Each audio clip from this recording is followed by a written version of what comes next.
The day I met a stranger who changed my entire life. A few years ago, I was having one of those days where it felt like everything was crumbling around me. I'd recently gone through a rough breakup, my job had become a tedious grind, and no matter how hard I tried, I couldn't shake the feeling that I was stuck in place, like my life was going nowhere. I'd spent the better part of the last few months feeling restless and anxious, as if I were running in circles, but getting nowhere. That day, I woke up feeling particularly overwhelmed. My alarm had gone off at 7 a.m., but I just lay there in bed, staring at the ceiling, unsure what to do with myself. The breakup had been a few months earlier, but the sting hadn't dulled. I kept replaying our last argument in my head, wondering what I could have done differently, where things had gone wrong, and why I couldn't seem to let go of it. I dragged myself out of bed and went through the motions: shower, breakfast, scrolling through social media, half-heartedly answering emails from work. But it all felt empty, like I was watching my life from the outside, detached. My apartment was too quiet. The loneliness was suffocating. Around noon, I couldn't take it anymore. I had to get out of the apartment. On a whim, I decided to go for a walk and clear my head.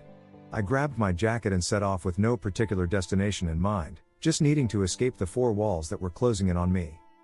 After about 10 minutes of aimless wandering, I found myself outside a small coffee shop I had never been to before. It had one of those old, cozy vibes, with large windows and warm lighting spilling out onto the sidewalk. A chalkboard sign out front advertised the best cappuccino in town, and I figured I might as well stop in.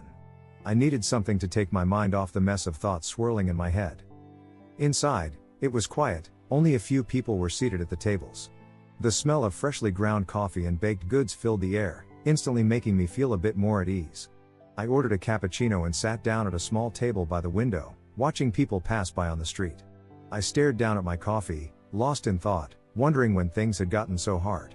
It seemed like everything in my life had turned upside down in such a short time. A year ago, I thought I had things figured out. I had been in a steady relationship, had a decent job, and felt like I was on track. But now, everything felt uncertain, and I wasn't sure how to pull myself out of it. As I sat there, lost in my thoughts, a man sat down at the table next to me. He looked to be in his mid-50s, maybe older, with graying hair and a bit of stubble on his face. His clothes were simple, a worn leather jacket and a pair of jeans that had clearly seen better days. He carried a newspaper under his arm, and for a few minutes, he sat there reading quietly, sipping his coffee. I wasn't in the mood for company, so I kept my gaze down, hoping he wouldn't try to strike up a conversation. I just wanted to be left alone to wallow in my thoughts. But, of course, that's not how things turned out. After a few minutes, he glanced over at me, then back down at his paper. "You look like you've got a lot on your mind," he said, his voice calm but carrying an edge of curiosity. "Everything all right?" I was caught off guard. Normally, I would have brushed off a comment like that with a polite nod or a noncommittal response. But something about the way he asked, like he genuinely cared, made me pause.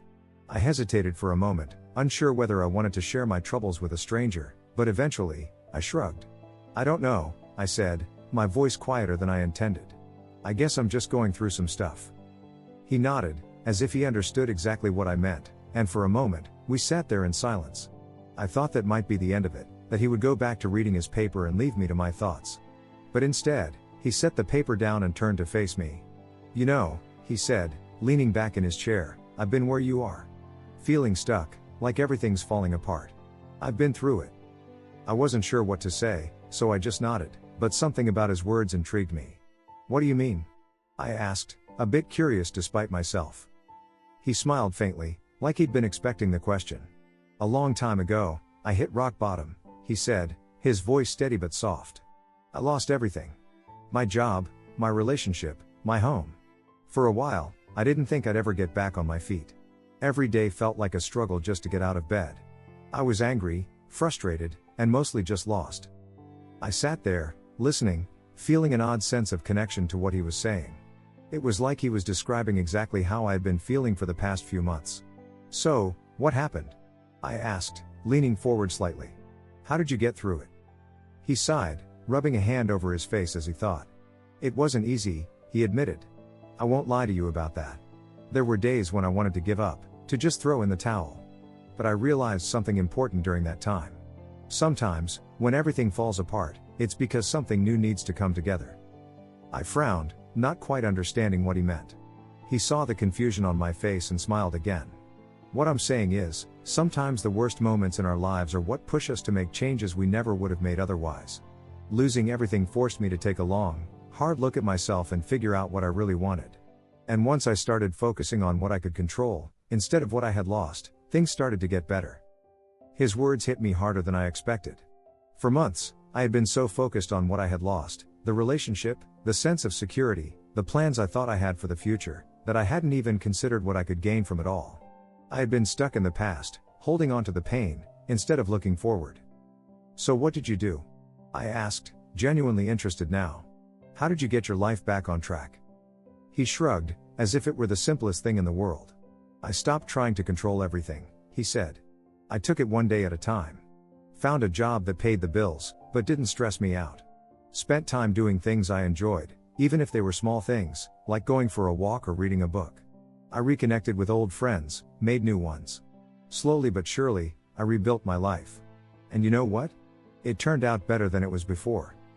I let his words sink in. I had been so caught up in trying to fix everything all at once, to get back to how things were, that I hadn't realized it was okay to take things slowly. To let go of the idea that I needed to have it all figured out right away. We sat in silence for a while after that, both of us sipping our coffee and watching the world go by outside the window. I felt a strange sense of peace, like a weight had been lifted off my shoulders, even if just a little. I didn't know this man, and yet, in a way, I felt like I had known him forever. Like he understood exactly what I was going through, and somehow, that made it a little easier to bear. Eventually, he glanced at his watch and stood up, grabbing his paper and his coffee cup. "I should get going," he said, smiling down at me. "But remember what I said. It'll get better, but you have to give yourself the chance to let it." I nodded, feeling a surge of gratitude that I couldn't quite put into words. "Thanks," I said, my voice a little choked up. "Really? I needed to hear that." He reached into his pocket and pulled out a small, crumpled business card, handing it to me. "If you ever need someone to talk to, give me a call," he said. "Sometimes, all it takes is a little push." And with that, he walked out of the coffee shop, disappearing into the crowd outside. I sat there for a long time after he left, staring at the card in my hand, feeling a sense of hope that I hadn't felt in a long time. I never did call him, but I kept that card. I tucked it away in my wallet as a reminder of that day, and of the stranger who had taken the time to listen, to share his story, and to remind me that even when things fall apart, they can still come back together, maybe even better than before. That random encounter was the turning point for me. It wasn't like everything magically got better overnight, but it was enough to remind me that I wasn't alone, and that it was okay to take things one step at a time. That stranger changed my life that day, and I'll never forget it. Sometimes, the smallest moments can have the biggest impact. Update.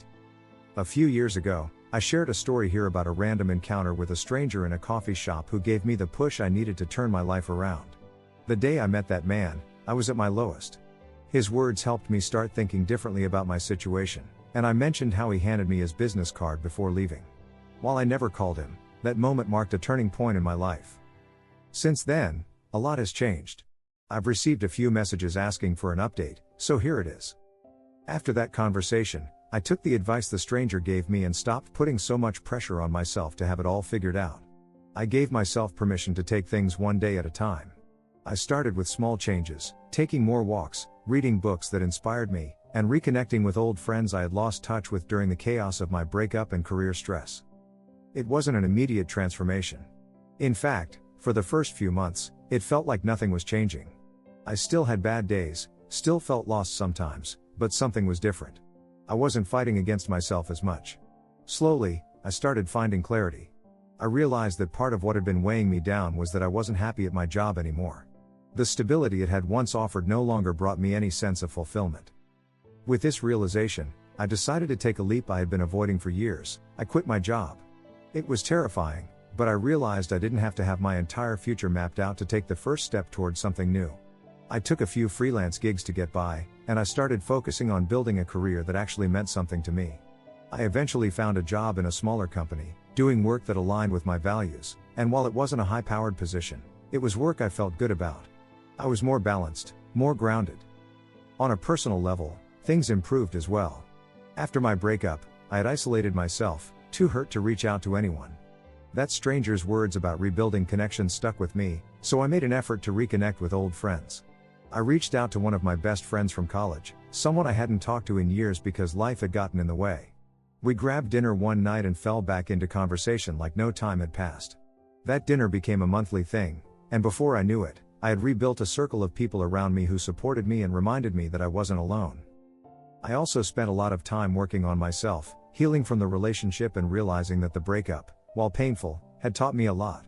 I was finally able to see that it wasn't just about what I had lost, but what I had gained, the space to grow, to figure out who I was without someone else's expectations shaping my life. Eventually, I started dating again, but with a healthier mindset, not chasing a relationship for the sake of filling a void. One of the most unexpected changes was the peace I found with my past. For the longest time, I was angry at myself for failing at my job, failing in my relationship, and failing to have everything figured out. But the more I focused on the present and allowed myself to move forward, the less power those past failures held over me. I realized that life doesn't follow a straight path. Sometimes things fall apart so better things can come together, and it's okay to stumble along the way. There were times when I would think about that stranger and wonder who he was, where he was now, and whether he knew how much of an impact he had on my life. I kept his business card tucked in my wallet for years. It was worn and crumpled from being carried around, but I never threw it away. It was my reminder of that turning point, of the moment a stranger's kindness changed everything. Now, here's the part of the update I never expected to write. A couple of months ago, I was at another coffee shop in a completely different part of town. It had been a long day, and I was treating myself to a break after work. I had just sat down with my drink when I noticed an older man walk in. He looked familiar, but I couldn't place him at first. Then, it hit me. It was him. The stranger who had changed my life all those years ago. He didn't see me at first, but I watched him order his coffee, just as I had on that day. My heart was racing. I felt this weird mix of excitement, gratitude, and nervousness. I wasn't sure if he would even remember me, but I knew I had to say something. I couldn't let him leave again without letting him know what his words had done for me.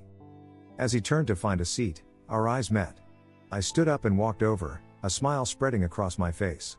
"Excuse me," I said, feeling a bit shaky. "I don't know if you remember me, but we met years ago at a coffee shop. You talked to me when I was going through a rough time." He looked at me for a moment, then smiled, recognition flickering in his eyes. "I do remember," he said. "You were sitting by the window, right? Seemed like you had a lot on your mind." I nodded, amazed that he remembered. "You gave me some advice that day. It really stuck with me, and I've wanted to thank you ever since. What you said changed my life in ways I can't even explain." He looked genuinely touched, and we ended up sitting down together to talk. I told him about everything that had happened since that day, quitting my job, finding work I actually enjoyed, reconnecting with old friends, and learning how to be okay with the uncertainties in life. He listened, nodding thoughtfully, occasionally chiming in with his own reflections. As we talked, I learned more about him, too.